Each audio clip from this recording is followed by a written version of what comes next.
ఓం సాయిరామ్. సాయి భక్తులందరికీ నమస్కారం అండి. అందరూ ఎలా ఉన్నారు? ఆ సాయినాథుని కృపా కటాక్షాలు మనందరిపై ఉండాలని మనస్ఫూర్తిగా కోరుకుంటున్నాను. అలాగే ఈరోజు వీడియోలోకి వెళ్ళే ముందు నాదొక చిన్న రిక్వెస్ట్ అండి. ఇంకా ఎవరైనా మన ఛానల్ని సబ్స్క్రైబ్ చేయని వాళ్ళైతే వెంటనే సబ్స్క్రైబ్ చేయండి. అలాగే లైక్ అండ్ షేర్ చేయండి. మరికొందరి సాయి భక్తులకి ఈ వీడియో అనేది చేరుతుంది. బిడ్డ, ఈరోజు సాయి చెప్పే వాక్కు ఏంటో విందాం రండి. ఎక్కడైనా ఎప్పుడైనా సరే నువ్వు మనుషుల యొక్క గుణం ఎలా ఉంటుంది అంటే కనుక మన కళ్ళ ముందు వచ్చిన వాళ్ళు మనకంటే ముందే వెళ్తున్నారు అంటే కనుక తట్టుకోలేము. అవునా కాదా?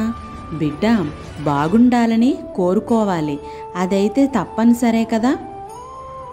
కానీ అవతల వాళ్ళు నాకంటే ఎక్కువగా బాగుండాలని మాత్రం ఎప్పటికీ కోరుకోరు.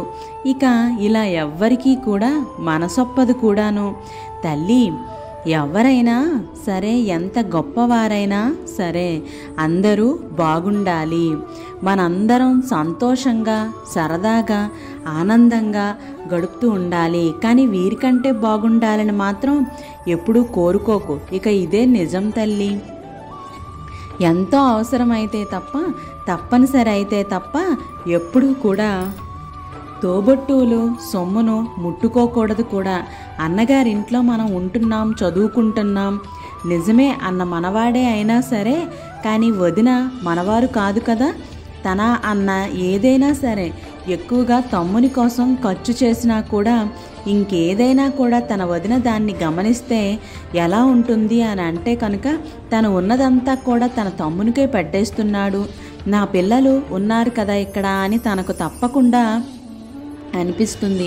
ఇక అందులో తప్పేమీ లేదు. ఎప్పుడైనా కూడా అన్నగారి తర్వాత వదిన గారి తర్వాతే, అన్నగారి యొక్క పిల్లల తర్వాత మాత్రమే మనం అవుతాము. ఇక భోజనం కూడా వాళ్ళు తిన్న తర్వాతే ఇంట్లో ఉన్న మరిది కూడా తినాలి. ఎందుకు అనంటే వాళ్ళది ముందు హక్కు కాబట్టి. అన్నగారు తమ్ముడి మీద ఉన్న ప్రేమతో ఏదైనా ఇచ్చేయొచ్చేమో, కానీ తన భార్య ఇలా తప్పకుండా అంటుంది, మొత్తం మీ తమ్ముడికి ఎత్తుకెళ్ళిపోతావా, నువ్వు అసలు సంసారాన్ని పట్టించుకోవట్లేదు అని ఇలా తప్పకుండా ఏ ఇంటి ఇల్లాలైనా ఖచ్చితంగా అంటుంది. ఇక అందులో తప్పేమీ లేదు. అన్నగారి సొమ్మును నువ్వు వాడుకోవటం తప్పు. ఇక అది ఎంతో అధమమైన పని కూడా అవుతుంది. వీలైనంత తొందరగా దానికి విరమణ చెప్పేయాలి. వద్దు అని చెప్పండి. మీకు ఎంత ఉంటే అంతలోనే సర్దుకోవాలి. లేదంటే ఇక అది ఎన్నో అనర్థాలకు దారితీస్తుంది. గుర్తుంచుకో బిడ్డ, మీరు ఎప్పుడైనా చూసారా ఇద్దరు దంపతులు పెళ్ళైన కొత్తలో ఎలా నడుస్తారు అని అంటే కనుక కనీసం ఈగలు దోమలు గాలి కూడా దూరదు, అంత దగ్గరగా నడుస్తారు. ఇక పెళ్ళైన 3-4 మాసాల తరువాత మీరు గమనించినట్లయితే నడిచేటప్పుడు ఇతను ఎక్కడో ఉంటాడు, తను ఎక్కడో వెనకాల ఉంటుంది. అవునా కాదా?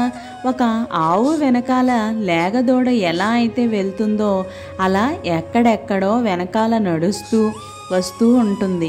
ఇక అతను ఇలా అంటూ ఉంటాడు, ఇంకా ఎంతసేపు నడుస్తావు, తొందరగా రా, తొందరగా నడవలేవా అంటూ ఉంటాడు. అవునా? అసలు ఇక్కడ వారి మధ్య ఇంత దూరం ఎందుకు వచ్చింది? ఎందుకు అంటే ప్రేమించుకోవటం తెలియక. పెళ్ళికి ముందున్న ఆతృత పెళ్ళి తరువాత ఎందుకని ఉండటం లేదు?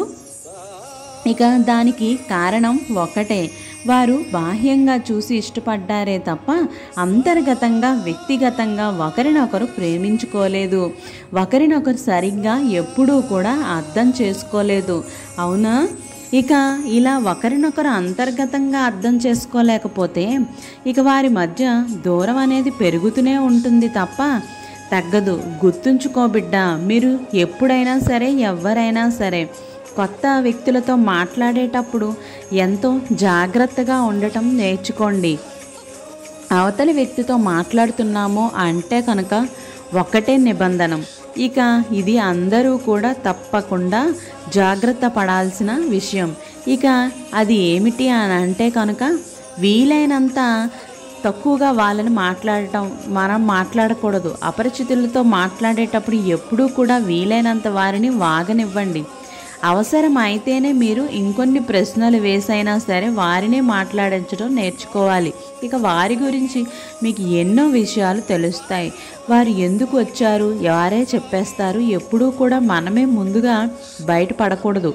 వారి యొక్క మనసులోని భావాలను, వారి యొక్క అసలు ఉద్దేశాలను బయటపెట్టి వాటిని అర్థం చేసుకొని వారికి తగ్గట్టుగా మనం మాట్లాడాలి. వారికి తగ్గట్టుగానే మనం నడుచుకోవాలి కూడాను.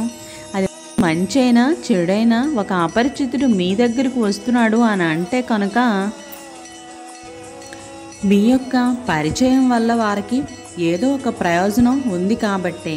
ఏ అవసరం లేకుండా అయితే ఎవరి దగ్గరికి రారు.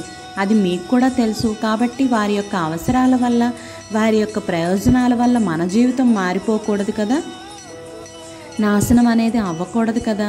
అందుకే ముందుగా అన్ని విషయాలు, అన్ని ఉద్దేశాలు కూడాను వారితోనే చెప్పించే విధంగా మీ మాటలు, మీ నడవడిక తప్పకుండా ఉండి తీరాలి. గుర్తుంచుకో బిడ్డ, ఒక అపరిచితుడు మనకు పరిచయమై దగ్గర అవ్వాలని చూస్తున్నాడు అని అంటే కనుక వారి యొక్క అవసరాలకు, వారి కోరికలకి మనం తప్పకుండా బలవుతాము. లేదా మన మనసును పాడు చేస్తారు, మన ఆరోగ్యాన్ని మొత్తంగా నాశనమే చేస్తారు. ఏ అపరిచితురాలైనా నిజంగా మిమ్మల్ని ఎందుకని ప్రేమిస్తారు చెప్పండి? వారు తప్పకుండా మీ యొక్క బాహ్య అందాన్ని చూసి మాత్రమే మీ దగ్గరికి వస్తారు. ముందుగా బాగానే ఉంటారు, కొన్ని రోజులు గడుస్తున్న కొద్దీ బయటపడుతుంది అసలు రంగు ఏమిటి అని. కాబట్టి వీలైనంత జాగ్రత్తగా మాట్లాడండి, వీలైనంత జాగ్రత్తగా నడుచుకోవాలి, వీలైనంత దూరంగా కూడా ఉండాలి. నీటిని ఎక్కువగా మరిగిస్తే ఆవిరైపోతాయి. అలాగే భరిస్తున్నారు కదా అని ఎక్కువగా బాధ పెడితే బంధాలే తెగిపోతాయి కదా. జీవితంలో ఎవ్వరికీ ఎక్కువగా దగ్గర అవ్వద్దు. దగ్గరై బాధపడటం కన్నా మన హద్దుల్లో మనం ఉంటేనే చాలా మంచిది కూడాను. ఆర్థిక పరిస్థితులు ఎలా ఉన్నా కూడా నీ ఆలోచనలు ఎప్పుడూ స్థిరంగా ఉండాలి. ఇదే ఉన్నతులకు ఉండే మనస్తత్వం అవుతుంది. అలాగే జీవితంలో ఓటమి ఎదురైన చాలామందికి తెలియని విషయం వారు విజయానికి ఎంత దగ్గరికి వచ్చి తిరిగి వెనకకు వెళ్ళాము అన్నదే. మనిషికి ఆరోగ్యం కన్నా విలువైనది ఏదీ లేదు. ఆరోగ్యం ఉంటేనే అన్నీ సంపాదించుకోవచ్చు. ఈ సృష్టిలో వెలకట్టలేనివి, కొనలేనివి ఏదైనా ఉంది అని అంటే అవి ప్రేమానురాగాలు మాత్రమే. వీటిని పొందాలంటే ముందు మనము మన ఎదుటి వారికి వీటిని పంచాలి. అప్పుడే మనము పొందగలము కూడాను. జీవితంలో ప్రతి బాధ ఒక గుణపాఠమే అవుతుంది. ప్రతి గుణపాఠము కూడా నువ్వు మారేందుకు బంగారు బాట అవుతుంది. ఆకలి గొప్పదా, ఆలోచన గొప్పదా అని అడిగితే ఆకలి అవసరాన్ని చూపిస్తుంది, ఆలోచన బ్రతకటం నేర్పిస్తుంది అన్నారు. అలాగే పట్టుదలతో చేసే ప్రయత్నం విజయాన్ని ఇస్తుంది. ఒక్క రోజులో అయితే దీన్ని సాధించలేం కదా. చదువు ఉంది అని గర్వపడకు, చదువు లేదని బాధపడకు. చదువున్నా లేకపోయినా సంస్కారం ఉంటే పైకొస్తావు బిడ్డ. దేవుడికి పెట్టే దండం ఆకలి అనే వారికి పెట్టే అన్నం, ఆపదిలో ఉన్నవారికి చేసే సాయం ఊరికే పోవు, ఎప్పుడో ఒకప్పుడు తిరిగి నిన్ను ఆదుకుంటాయి. ఎప్పుడూ కూడా నువ్వు సంతోషంగా, ఆరోగ్యంగా, ఆనందంగా ఉండాలి అని అంటే కనుక నువ్వు ఖచ్చితంగా ప్రతిరోజు సాయి నిత్య పారాయణం అనేది చేసుకుంటూ ఉండు. నువ్వు ఆ నిత్య పారాయణం చేయటం వల్ల నీ భవిష్యత్తులో ఎన్నో ఒడిదుడుకులని నువ్వు ప్రతి ఒడిదుడుకుని ఎదుర్కోగలిగే శక్తిని అనేది నీకు ఆ సాయినాథుని కల్పిస్తారు బిడ్డ. తల్లి, ఎప్పుడూ కూడా నువ్వు ఏ బాధనికి కూడా కుంగిపోకుండా ఉండు. నీ ప్రతి బాధకి కూడా నువ్వు కుంగిపోతూ ఉంటే నువ్వు ముందుకి వెళ్ళలేవు. ఎప్పుడూ కూడా ఇష్టం ఎక్కువ ఉన్నవారి మీదే కోపం, గొడవలు ఎక్కువగా ఉంటాయి. ఎందుకంటే కోపం కూడా ఒక రకమైన ప్రేమే అవుతుంది బిడ్డ. నువ్వు ఆ ప్రేమని కోల్పోకూడదు. మంచి జీవితానికి మూల సూత్రాలు చదువు, సంస్కారం. చదువు ఎప్పుడు తలెత్తించనివ్వదు, సంస్కారం ఎప్పుడు పడిపోనివ్వదు. శ్వాస ఉన్నంత వరకు మనిషికి ఏదో ఒక సమస్య ఉంటూనే ఉంటుంది. ఏ సమస్య లేనప్పుడే సంతోషంగా ఉంటాను అనుకుంటే మనం సంతోషంగానే ఉండేది. అది ఒక్క సమాధిలో మాత్రమే. నీతికి నిందలు ఎక్కువగా ఉంటాయి, నిజాయితీకి శత్రువులు కూడా ఎక్కువగానే ఉంటారు.